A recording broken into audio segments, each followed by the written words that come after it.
El virus SARS-CoV-2 hace su aparición a finales del año 2019 en la provincia de Wuhan, en China, y en pocos meses se propaga prácticamente por todo el globo, de manera que el 11 de marzo del 2020, la Organización Mundial de la Salud caracteriza oficialmente el brote mundial de COVID-19, la enfermedad provocada por el virus SARS-CoV-2, como una pandemia. El SARS-CoV-2 utiliza como receptor la enzima convertidora de angiotensina 2. La proteína de la espícula S del virus es quien se une al ACE2 y se divide en dos subunidades, S1 y S2.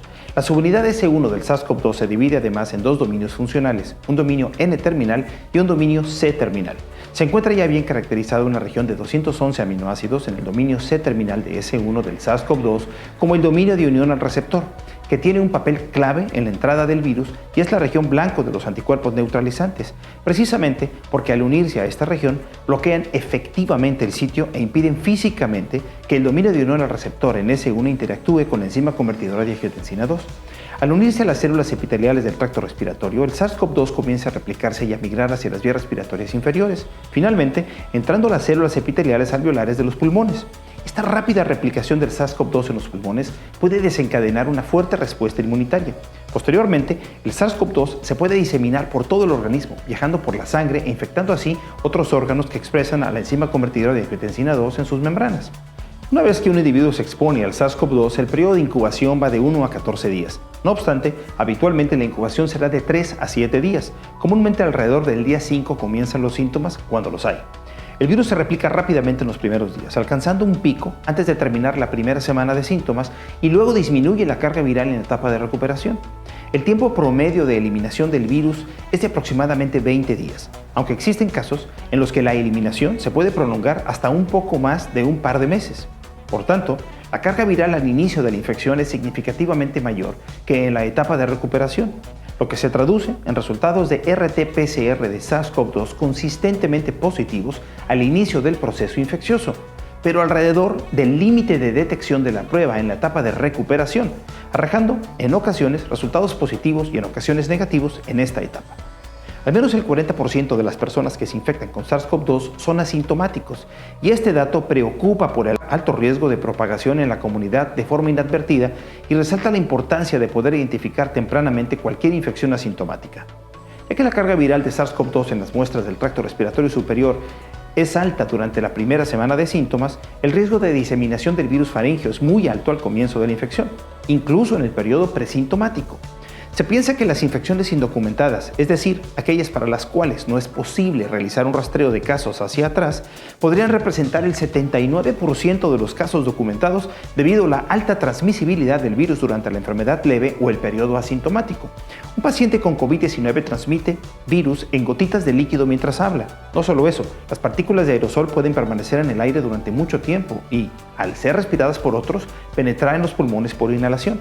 El desarrollo de estudios confiables ha sido uno de los asuntos más importantes para ejecutar intervenciones clínicas y de salud pública eficientes. Los estudios de ácidos nucleicos mediante PCR en tiempo real con transcripción reversa, RT-PCR, son el enfoque principal para diagnosticar infecciones, por lo que son, en pocas palabras, el estándar de oro.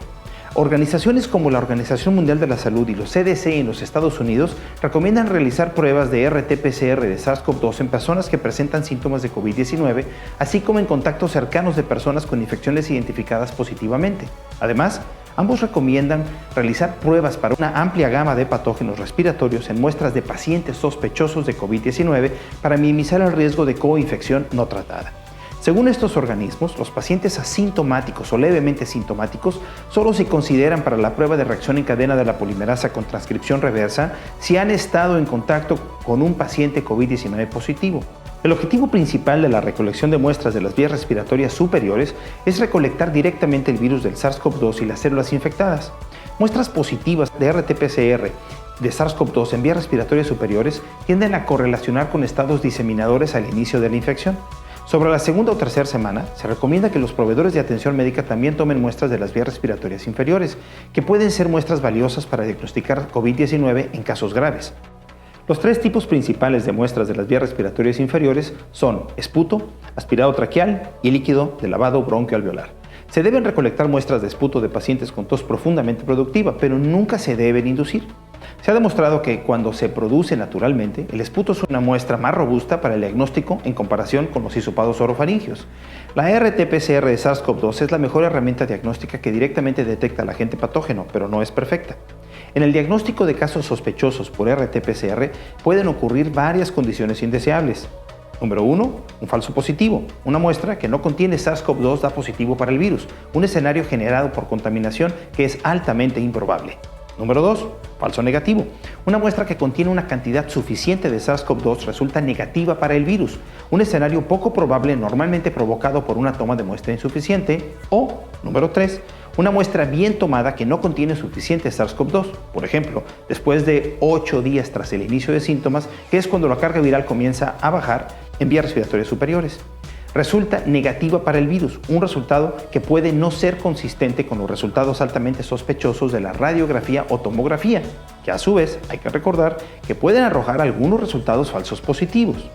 La RT-PCR utilizada por laboratorios Lister detecta 3 blancos moleculares, los genes E y S y la región RD-RP-S, y según evaluación del INDRE posee un límite de detección de 50 copias por reacción y una especificidad analítica del 100%, es decir, no presenta reacción cruzada con otros blancos moleculares.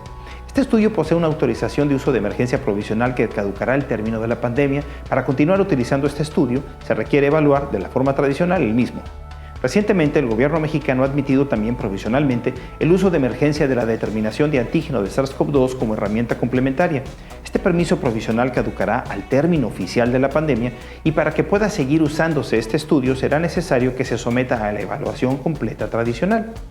En el comunicado emergente sobre el uso de pruebas para la detección de antígenos SARS-CoV-2 en México de la Secretaría de Salud con fecha del 11 de noviembre del 2020, se destacan las siguientes restricciones. 1. Que la prueba de antígeno se debe realizar por personal calificado y que ha recibido capacitación en materia de bioseguridad para la toma, manejo y procesamiento de muestras. Esto quiere decir que no la deben realizar personas ajenas al laboratorio.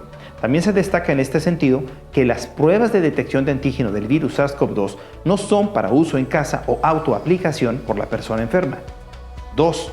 Debido a la menor sensibilidad de las pruebas de antígeno de SARS-CoV-2 con respecto a la RT-PCR, estas no deberán aplicarse como tamizaje en aquellas personas sin síntomas de enfermedad respiratoria. Así, solo se indican en personas con síntomas que corresponden a un caso de sospecha de COVID-19 y con menos de una semana de evolución de iniciar los síntomas, que es cuando la carga viral se espera sea mayor y donde el estudio presenta menos falsos negativos, que siempre es una posibilidad a contemplar. Por lo que, 3. Una muestra con resultado negativo deberá seguir el algoritmo diagnóstico establecido en los lineamientos de vigilancia epidemiológica y diagnóstico por laboratorio. Es decir, hay que realizar la RT-PCR de SARS-CoV-2 para efectuar el diagnóstico. Lo anterior, el gobierno lo confirma agregando que la prueba antigénica no sustituye la utilidad y uso de las pruebas moleculares RT-PCR.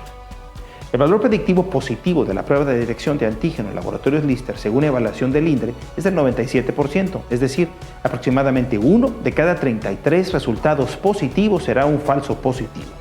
El valor predictivo negativo de este mismo estudio es del 93%, es decir, aproximadamente 1 de cada 14 resultados negativos será un falso negativo.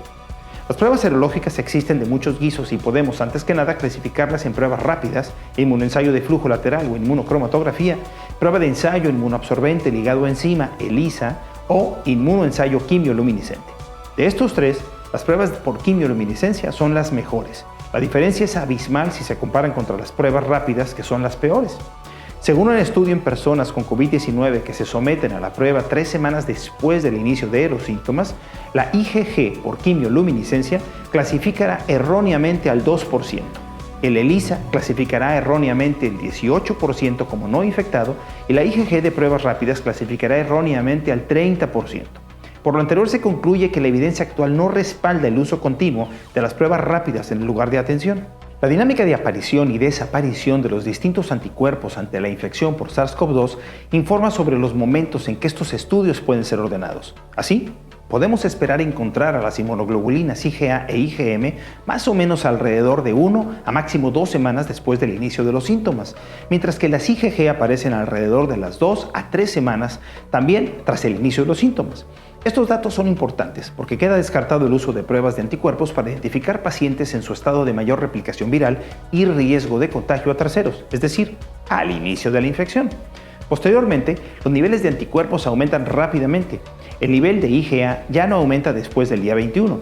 El nivel de IgM ya no aumenta significativamente después de aproximadamente el día 15 y se mantiene presente desde más o menos el día 10 al día 30. Y el nivel de IgG alcanza una meseta más o menos para el día 21 y a partir de ahí persiste unos pocos meses. La respuesta inmunitaria protectora de los pacientes infectados con SARS-CoV-2, específicamente los niveles de IgG y de anticuerpos neutralizantes, comienza a disminuir lentamente tras 3 meses después de la infección, persistiendo a niveles moderadamente menores a los 5 meses en la mayoría de los casos.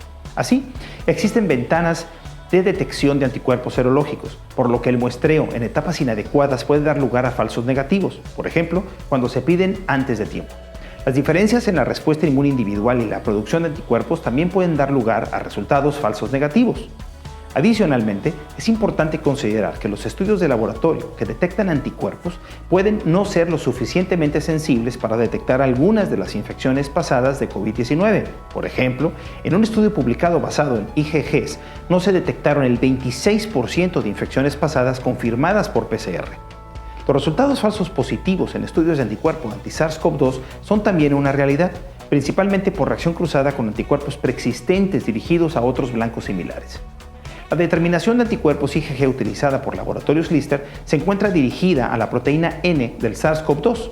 Según el fabricante, no un evaluador independiente, el estudio posee un valor predictivo positivo del 96.77%, es decir, aproximadamente 1 de cada 33 resultados positivos será un falso positivo. El valor predictivo negativo reportado por el fabricante es del 99.63%, es decir, aproximadamente 1 de cada 250 resultados negativos será un falso negativo. Es importante enfatizar que utilizar este estudio antes de tiempo, es decir, antes de que se formen y se encuentren en concentraciones medibles los anticuerpos IgG, aumenta las probabilidades de obtener resultados falsos negativos. Laboratorios Lister recomienda esperar 21 días tras el inicio de síntomas para solicitar este estudio con el mejor desempeño. El fabricante reporta estos rendimientos a 14 días tras el inicio de síntomas, pero sabemos que la variabilidad interindividual en algunos pacientes lleva al desarrollo de IgGs durante la tercera semana. Este estudio posee una autorización de uso de emergencia provisional que caducará al término de la pandemia. Para continuar utilizando este estudio, se requiere evaluar de forma tradicional el mismo. La solicitud de inmunoglobulinas IgG contra SARS-CoV-2 brinda información sobre pacientes infectados y ya recuperados, y es especialmente útil en pacientes asintomáticos que nunca fueron diagnosticados. Sería de esperar, por lo que sabemos sobre la viabilidad viral en cultivos in vitro, que para cuando el paciente desarrolle anticuerpos IgG en concentraciones medibles, la probabilidad de que éste permanezca siendo infeccioso, a pesar de resultados de RT-PCR positivos, es nimia. Para lograr el alta, anteriormente existían recomendaciones basadas en la RT-PCR que debían arrojar resultados negativos en 2 ocasiones con al menos 24 horas entre ambas tomas de muestra, para este propósito. Actualmente, la Organización Mundial de la Salud ha cambiado sus recomendaciones precisamente porque la evidencia científica acumulada a la fecha ha dejado claro que el periodo infeccioso en estos pacientes es muy breve comparado contra el tiempo en el que la RT-PCR puede seguir arrojando resultados positivos. La explicación de este fenómeno es, en pocas palabras, que el sistema inmune repele al virus y es exitoso aproximadamente 2 semanas tras la infección inicial. Sin embargo, el virus no desaparece mágicamente del organismo, sino que es descamado poco a poco a través del recambio celular de las mucosas infectadas, en las que partículas virales atrapadas en estas células muertas pierden su capacidad infecciosa y comienzan, junto con el resto de los componentes celulares, un lento proceso de descomposición. La RT-PCR no posee capacidad para discriminar entre partículas virales infecciosas o no infecciosas. Lo que detecta es segmentos del genoma viral que mientras se encuentren intactos producirán resultados positivos. Así, si el proceso de descamación de la mucosa alguna vez infectada de un individuo dura varias semanas, serán precisamente estas semanas las que dure la RT-PCR arrojando resultados positivos, sin importar que las partículas virales detectadas ya no posean capacidad de generar una infección productiva. Cualquier paciente con un resultado de IgG contra SARS-CoV-2 por encima del punto de corte del estudio, podemos asumir tanto que posee inmunidad como que ya no es infeccioso para la gente a su alrededor. De igual modo, sugerimos que primero se cumplan los criterios de la Organización Mundial de la Salud y que el estudio de IgG contra SARS-CoV-2 sea solicitado, si así lo desea, para reforzar dicho criterio y jamás como un sustituto para estos. En algunos niños y adultos se ha observado un síndrome inflamatorio multisistémico tras una infección por SARS-CoV-2, a veces asintomática, sobre todo en los niños. La determinación de inmunoglobulinas IgG contra SARS-CoV-2 ayuda a identificar la etiología, a saber, una infección pasada por este virus. Además, a través del estudio de seroprevalencia basado en la determinación de IgG contra SARS-CoV-2, podemos examinar el crecimiento y la frecuencia de la infección en una comunidad, al menos en el corto plazo. Finalmente, en Laboratorios Lister, contamos también con un estudio que detecta los anticuerpos totales contra el SARS-CoV-2, a saber, IgA, IgM, IgG y otros isotipos. Según el fabricante, no un evaluador independiente, el estudio posee una especificidad del 100%. Este estudio no discrimina entre ellos. El reporte solo incluye una magnitud que es comparada contra una referencia que en este caso es un punto de corte. En otras palabras, el estudio es cualitativo. Este estudio posee una autorización de uso de emergencia provisional que caducará al término de la pandemia. Para continuar utilizando este estudio, se requiere evaluar de forma tradicional al mismo.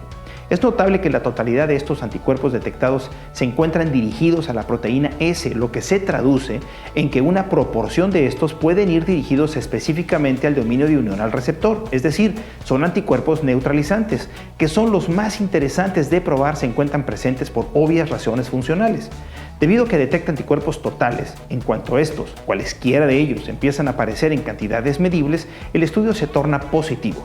Según el fabricante, el estudio es altamente certero tras 8 días después del inicio de síntomas.